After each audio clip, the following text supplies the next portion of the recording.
ಅಣ್ಣ ಇವ್ರಿಬ್ರಿಗೆ ಒಳ್ಳೆ ಬಟ್ಟೆ ತೋರಿಸಿ ಅಣ್ಣ. ಸರಿ ಅಣ್ಣ. ಇನ್ನೊಂದ್ ನಿಮಿಷ ಇರು ಸರ್. ಅವ್ರ ಯಾರಂತ ನಿಮ್ಗೆ ಗೊತ್ತಾ? ಯಾರೋ ಗೊತ್ತಿಲ್ಲ ಅಣ್ಣ, ರೋಡಲ್ಲಿ ಓದ್ತಿದ್ರೆ ಪಾಪ ನಾಳೆ ಹಬ್ಬ ಇದೆ ಬಟ್ಟೆ ಇಸ್ಕೊಡಂದ್ರೆ ಇಸ್ಕೊಡಕತ್ತೀನಣ್ಣ.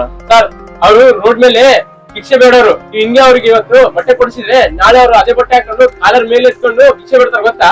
ಏನೋ ಕೇಳಿದ್ರಂತ. ಅವ್ರು ಕೇಳಾರಂತ ಕೊಡಿಸ್ಬಿಡ್ತೀರಾ? ಇವತ್ತು ಅವ್ರು ಕೇಳಾರ ಅಂತೇಳಿ ಬಟ್ಟೆ ಕೊಡಿಸ್ತಿದ್ದೀರಾ, ಅದೇ ನಾಳೆ ದುಡ್ಡು ಕೇಳ್ತಾರ ಅದು ಕೊಡ್ತೀರಾ? ಲೇ ಅವ್ರು ಆರ್ಮಿ ಅವ್ರಲ್ಲೇ ಸ್ವಲ್ಪ ರೆಸ್ಪೆಕ್ಟ್ ಕೊಟ್ಟು ಮಾತಾಡು. ಲೇ ನಿನ್ಗೆ ಗೊತ್ತಾಗಲ್ಲ, ಸುಮ್ಮನಿರ್ಲೆ. ಅವ್ರೇನಾದ್ರು ಫ್ರೀ ಆಗಿ ದುಡ್ಡು ತಗೊಳ್ದೇನೆ ಕೆಲಸ ಮಾಡ್ತಿದಾರ? ಅವ್ರೊಂದು ಸಂಬಳ ತಗಂತಿಲ್ವಾ? ಏನು ನಾನ್ ದುಡ್ಡುಗೋಸ್ಕರ ಕೆಲಸ ಮಾಡ್ತಾ ಇದ್ದೀನ? ಲೇ ನಾವ್ ಓದಿರೋ ಓದಿಗೆ ಫಾರೆನ್ ಎಲ್ಲಿಗಾನ ಹೋದ್ರೆ ತಿಂಗಳಿಗೆ 7 ಲಕ್ಷದಿಂದ 3 ಲಕ್ಷ ದುಡಿತೀನಿ.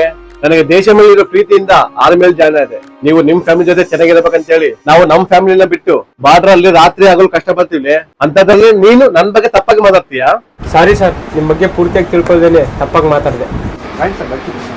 ಕಾಣಿಸ್ತಿರೋ ಎಲ್ಲ ಕಲರ್ ಬಾಕ್ಸ್ ಅಲ್ಲಿ ನಮ್ಮ ಹೊಸ ಶಾರ್ಟ್ ಫಿಲ್ಮ್ ಲಿಂಕ್ ಇದೆ, ಪ್ಲೀಸ್ ಬೇಗ ಹೋಗಿ.